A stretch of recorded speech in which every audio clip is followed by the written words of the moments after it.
स्थानिक स्वराज्य संस्थांमधून विधान परिषदेवर निवडून द्यायच्या 16 जागांची निवडणूक जाहीर झाली असून त्यात सोलापूरचाही समावेश आहे. जिल्ह्यातील स्थानिक स्वराज्य संस्थांमधील संख्याबळ पाहता महायुतीत सोलापूरची जागा भाजपकडे जाणार हे निश्चित आहे.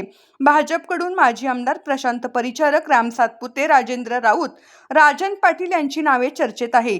त्यांचा निर्णय सर्वस्वी पालकमंत्री जयकुमार गोरे यांच्यावर अवलंबून आहे. त्यामुळे सोलापुरातून विधान परिषदेची लॉटरी कोणाला लागणार याची प्रचंड उत्सुकता आहे. मागील 2016 ते 2022 या कालावधीत माजी आमदार प्रशांत परिचारक यांनी सोलापुरातून प्रतिनिधित्व केले होते. म्हणजेच 2022 पासून सोलापूर स्थानिक स्वराज्य संस्थांची निवडणूक प्रलंबित होती. कारण स्थानिक स्वराज्य संस्थांमधील महापालिका, जिल्हा परिषद, पंचायत समिती, काही नगरपालिकांची मुदत संपून ही निवडणूक घेण्यात आली नव्हती. त्याला विविध कारणे आहेत. त्या सर्व संस्थांवर प्रशासक होता.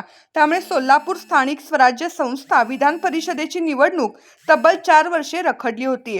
सोलापूर जिल्ह्यातील बहुतांश स्थानिक स्वराज्य संस्थांवर आता भाजपने वर्चस्व प्रस्थापित केले आहे. माजी आमदार परिचारक यांनी पक्षासाठी 2 वेळा विधानसभेच्या निवडणुकीतील माघार घेतली आहे. विधानसभेच्या 2024च्या निवडणुकीत तर परिचारक यांनी माघार घ्यावी यासाठी मनधरणी करायला थेट नागपूरहून तत्कालीन प्रदेशाध्यक्ष चंद्रशेखर बावनकुळे पंढरपुरात आले होते. त्यावेळी बावनकुळेंनी परिचारक हे लवकरच विधिमंडळात दिसतील असे जाहीरपणे सांगितले होते.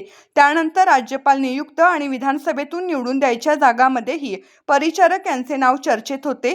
मात्र त्यांना संधी मिळू शकली नव्हती. त्यामुळे परिचारक यांचा दावा प्रबळ आहे.